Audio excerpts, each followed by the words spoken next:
In the deep heart of Borneo's rainforest, where the canopy shimmered with dew and every leaf carried its own whispered tale, lived a bluebird named Whistler. His voice was legendary, at least to him. Each dawn he perched on his favorite branch, poured his heart into cascading trills and flawless melodies, and imagined an audience that adored him. The trouble was, no one did. "Whistler, keep it down, will you? Some of us don't need an alarm clock with feathers," grumbled a sleepy sloth from a neighboring tree. Whistler puffed up his chest. "It's called art, my slow-moving friend. You wouldn't recognize talent if it landed on your nose." "Talent or not," the sloth mumbled, already dozing off again, "you're still single. Ever think maybe the problem isn't the audience?" Whistler rolled his eyes. "I like to keep my personal affairs private, thank you very much." But the sloth's teasing stung.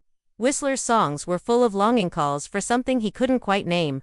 Every note felt like he was reaching for someone who might never answer.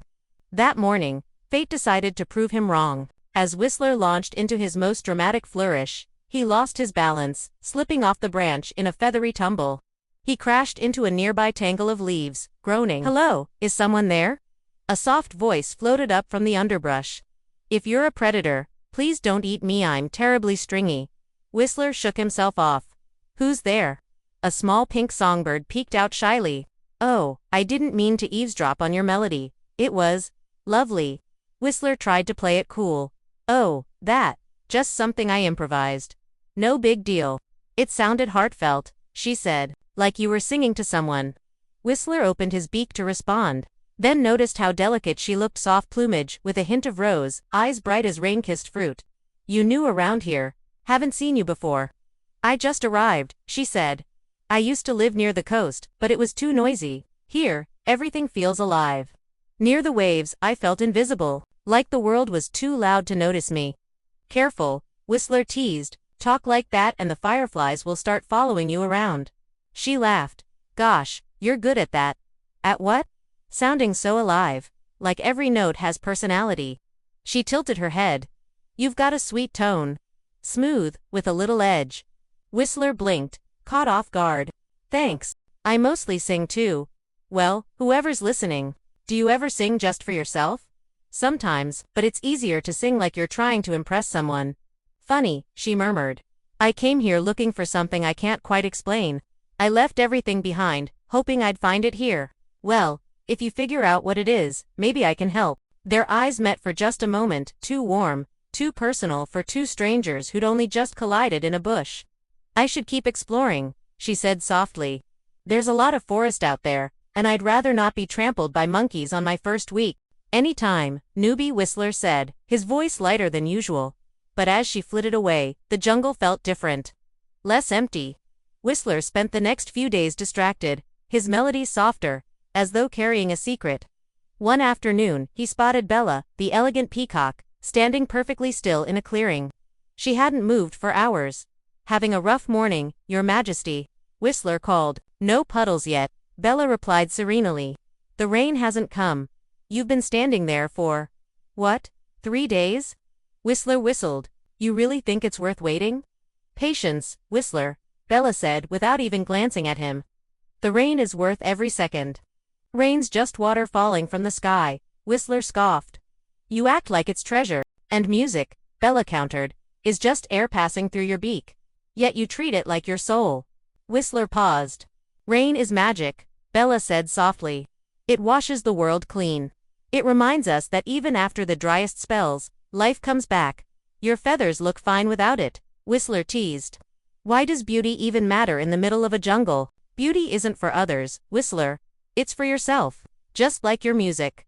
Would you stop singing if no one listened?" Whistler thought for a moment. "Probably not." "Exactly," Bella said. "I don't wait for the rain to prove something. I wait because it makes me feel alive." Before Whistler could answer, fat drops began to fall from the canopy. Bella spread her tail, iridescent plumes gleaming as the downpour sparkled across them. Whistler's eyes widened. "Okay, maybe rain really is magic." As Bella shimmered, Whistler's thoughts drifted back to the mysterious pink songbird. Her laugh had the same quiet spark, a beauty that didn't need anyone's applause. Later that evening, Whistler sat brooding, when Chirpy, a lime-green parakeet, with zero respect for personal space, swooped in. What's with the sad solos, Maestro? Chirpy chirped. Heartbroken already? Ever heard of personal boundaries? Whistler grumbled. Nope. Chirpy grinned. Not when my favorite cranky bluebird needs a pep talk. I'm fine, Whistler muttered. It's just this place. After rain, it's so hauntingly quiet. Almost romantic. Heavy, you know. Then maybe you're the one making it heavy, Chirpy said cheerfully. Joy doesn't fall out of the sky like mangoes. You gotta choose it, buddy, thanks. Super helpful. It is, Chirpy insisted. Life throws storms, predators, and bad vibes at us. But fun, that's on you. You're ridiculous, Whistler said, trying not to smile. And you're too serious. Hey, some little pink cutie was asking around for you earlier. Whistler's feathers fluffed pink. Songbird, yep, real sweet. Wanted to know where to find the cranky bluebird with the golden voice. Ring any bells? Chirpy winked. Cheer up, Maestro. She's probably still looking. That night, Whistler couldn't rest. He sat high in the canopy, listening to the jungle breathe. The old owl Hoot glided silently to a nearby branch. You're restless? Whistler Hoot observed. I'm not restless. I'm thinking. Thinking about a certain someone, Hoot asked, or maybe running from your own noise. All right, wise one, Whistler said. Hit me with your latest pearl of wisdom. I just listened to your voice, Hoot said calmly. It's full of longing. Sometimes the wisest thing to say is nothing. That's your big advice, silence. Not just silence. Listening, Hoot said. You hear everything, but you rarely listen. Every sound has a purpose, warnings, invitations, confessions. To truly hear them, you must quiet your own mind. A faint whistle drifted through the night air. Lighter, sweeter than his own. Whistler froze. That's her, Hoot said. She's been trying that all day. She's looking for you. She didn't say that. She didn't have to, I observed. Hoot's eyes gleamed. It's called mirroring. When someone's smitten, they echo you. As Oscar Wilde once said, imitation is the sincerest form of flattery. So what do I do? Whistler asked, heart racing. Find her, Hoot said simply. But this time, don't hide behind flourishes. Be clear. Be real. No games. Whistler followed the delicate melody threading through the trees, soft as mist, clear as a stream. Each note made his chest tighten, not with pride, but with something unfamiliar. Hope. The pink songbird sat on a slender branch above a pool of moonlight, feathers glowing faintly in the silver glow. When she saw him, she smiled, shy but sure. You've been hard to find, she said. Were you planning to keep me chasing you forever? Maybe, Whistler teased, landing beside her. And you, planning to keep singing without listening. Her laugh rang out like wind chimes. Fair enough. I wasn't always great at hearing what matters, Whistler admitted. But I've been learning. Oh, she asked, curious. And what exactly have you learned? That patience isn't just waiting around, it's trusting that the right moment will come. Bella taught me that. She stands for days waiting for rain, because she knows it's worth it. The songbird nodded. Wise bird, and chirpy annoying as he has taught me that joy doesn't just appear. You have to choose it, even when things feel heavy. She tilted her head. Sounds like you've had quite the council of advisors. And Hoot, the old owl, Whistler continued. He told me to really listen. Not just to sounds, but to stories hidden in them. To stop drowning out the voices I need to hear. He looked at her directly. And you, Ira, you have a story I've been yearning to hear. Her eyes softened. I've always been different. The smallest, the quietest. I never quite fit in. So I left, looking for a place where I belonged. Sometimes belonging isn't about a place, Whistler murmured. It's about a connection. Do you really think we have that? Ira asked, her voice barely louder than the rustling leaves. I don't just think we do, Whistler said, his tone low and certain. Where I'm bold, you're subtle. Where I'm loud, you're steady. Together we could make something neither of us could alone. Ira blinked, surprised by the sincerity in his voice. When I first heard you, it wasn't just a pretty song, she confessed. It felt like someone was calling out. Just like I've been calling, too. I thought I was singing into nothing, Whistler said, but you heard me. For the first time, my melody feels like it has a home. Whistler hopped closer, his feathers trembling. Ira, will you let me be your melody? Will you be my bride?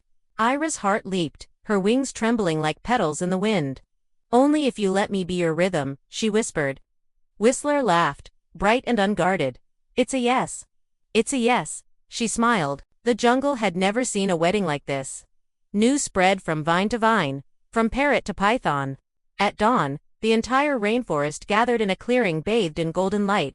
Bella preened in her finest feathers, shimmering like a living jewel. Chirpy darted around, decorating every branch with bright blossoms. Even Hoot looked unusually alert, his round eyes shining with approval. Move that leaf to the left, Chirpy barked, arranging flowers into a perfect heart.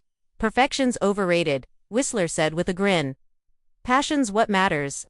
Passion looks better when it's symmetrical, Chirpy muttered, tugging another vine into place. The ceremony began as the sun broke through the canopy, scattering beams of light like blessings. Ira glided down, her feathers dusted with the soft pink of dawn. Whistler's breath caught.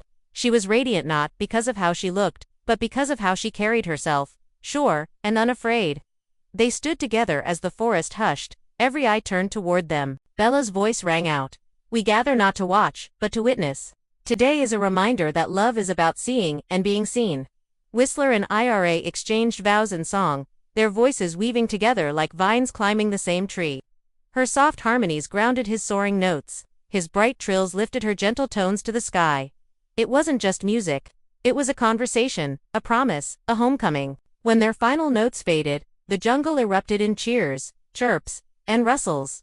Monkeys swung through the branches tossing flowers, parrots launched into dazzling flight, and even the sloth managed to clap slowly, but sincerely. Welcome home, Ira whispered as Whistler wrapped a wing around her.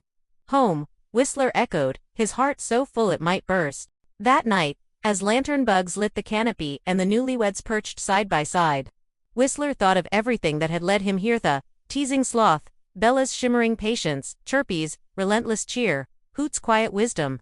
Funny, Whistler said. I spent so long trying to sing loud enough for someone to hear me. Turns out, I just needed to listen. Iris smiled, resting her head against his shoulder. And I spent so long searching for a place to belong. Turns out, belonging isn't about a place at all. The rainforest whispered around them, alive with night music, crickets chirping, frogs croaking, leaves sighing in the breeze. But to Whistler, the only sound that mattered was the soft rhythm of Ira's breath beside him. From that day forward, the story of Whistler and Ira became more than a tale. It became a legend whispered through the Borneo canopy, a reminder that love isn't about applause or perfect notes. It's about truly seeing, truly hearing, and finding harmony with someone who makes your heart feel at home. And so, beneath the endless emerald roof of the rainforest, Whistler and Ira lived and sang happily ever after. The rainforest glowed with celebration long after Whistler and Ira exchanged their vows. Fireflies swirled overhead, casting soft halos of gold. The frogs along the river provided percussion, croaking in steady rhythm, while parrots offered bright splashes of harmony from the high branches. Even the shyest creatures peeked out to witness the rarest music of all, two hearts blending into one. Whistler had imagined his wedding countless times, but never like this. There were no grand stages or admiring crowds, just friends who'd watched him grow from a cocky soloist into something deeper. And Ira, radiant and calm, grounded him in a way applause never could. After the vows, the guests broke into chatter. Bella glided over, feathers gleaming even without the rain. I'm impressed, she said with a dignified nod. You didn't even trip on your own ego. Whistler laughed. Guess I'm learning. Chirpy zipped past, carrying an oversized flower crown. Step aside, royalty coming through. He dropped it squarely on Whistler's head. There, now you look official. Officially ridiculous, Whistler muttered, but he didn't take it off. Hoot, perched on a low branch, watched silently, as if memorizing every note of the day. When Whistler caught his gaze, the old owl simply said, You listened. That's all I ever wanted you to do. The celebration rolled on for hours. Monkeys swung vines like streamers.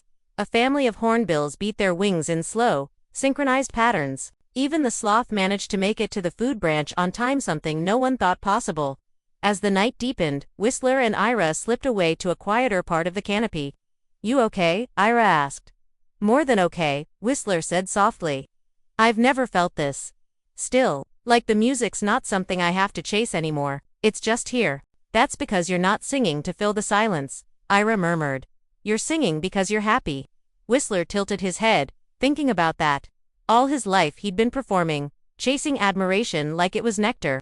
But here in Ira's presence, the applause of the jungle didn't matter. What mattered was her gaze, steady and unshaken. The way her soft laughter could quiet even his noisiest thoughts. "Do you ever wonder," Whistler asked, "why we meet certain birds at just the right time?" "I used to think it was chance," Ira said. "Now I think it's more like music. Certain notes are meant to find each other. When they do, they make something beautiful." Whistler smiled. "You make me sound poetic." "You always were," Ira teased. "You just hid it under all that bravado." Days turned 2 weeks, and the newlyweds settled into a rhythm. They built their nest high in a tree draped with orchids, where the morning light painted their feathers in soft gold. Whistler still sang each dawn, but now his songs were different, less like performances, more like love letters. Ira would hum along, her voice a steady counterpoint, turning his trills into duets. The forest noticed the change. "You're softer these days," Bella remarked one afternoon, her tail fanned out to catch the drizzle. "Not softer," Whistler replied, "just tuned differently." Chirpy popped his head out of a cluster of leaves. Translation: the cranky bluebird finally learned to share the stage. Whistler smirked. "Maybe I just found someone worth sharing it with." Even Hoot had kind words. "Harmony isn't about volume, Whistler," he said one quiet night. "It's about balance. You finally understand that." One evening, as the sky burned orange with sunset, Ira sat watching the river below. "Do you ever miss it?" she asked suddenly. "Miss what?" "Performing for an audience. Being the center of attention.